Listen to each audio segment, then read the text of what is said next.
गुरु अमरदास जी सिख धर्म के 10 गुरुओं में से तीसरे का जन्म 5 मई 1479 को पंजाब के अमृतसर जिले के बसर के गांव में हुआ था। उनका गुरु बनने का सफर भक्ति, सेवा और आध्यात्मिक विकास की एक अद्वितीय कहानी है। प्रारंभिक जीवन और आध्यात्मिक मार्ग की खोज गुरु अमरदास जी एक गहन धार्मिक व्यक्ति थे और वैष्णव परंपरा के अनुयायी थे।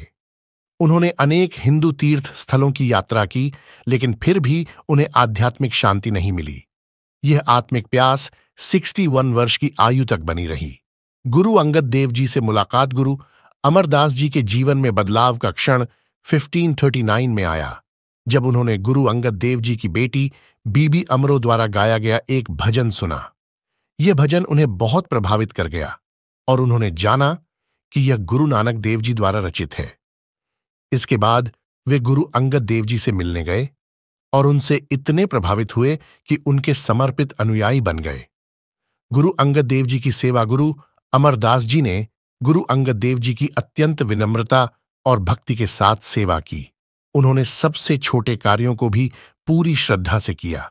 उनकी सेवा न केवल शारीरिक थी बल्कि आध्यात्मिक भी थी, क्योंकि वे गुरु नानक और गुरु अंगद देव जी की शिक्षाओं में गहराई से डूब गए थे।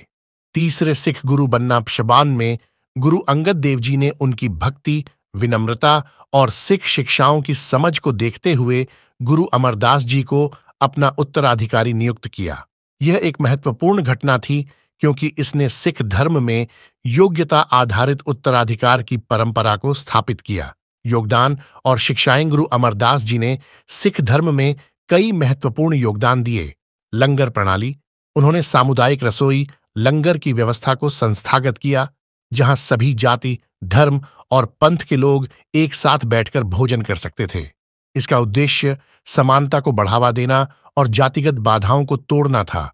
गोइंदवाल साहिब में बावली, उन्होंने गोइंदवाल साहिब में एक बड़ी बावली का निर्माण कराया, जो सिखों के लिए एक महत्वपूर्ण तीर्थ स्थल बन गया। ग्रंथ संकलन, उन्होंने गुरु नानक देव जी और गुरु अंगद देव जी के भजनों का संग्रह किया, जिससे गुरु ग्रंथ साहिब के संकलन की नींव पड़ी।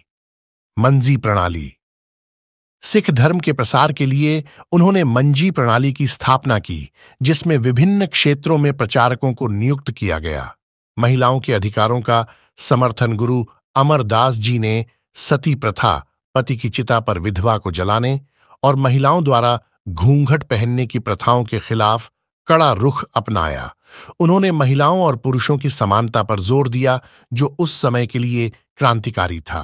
अंतिम वर्ष और विरासत गुरु अमरदास जी का निधन 1 सितंबर 1574 को हुआ। उन्होंने अपने पुत्र वधू गुरु रामदास जी को अपना उत्तराधिकारी नियुक्त किया।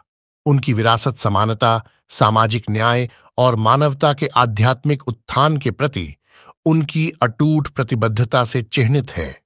गुरु अमरदास जी की शिक्षाएं आज भी लाखों सिखों को प्रेरित करती हैं, जो विनम्रता, सेवा और भगवान के प्रति भक्ति के मूल्यों पर जोर देती हैं।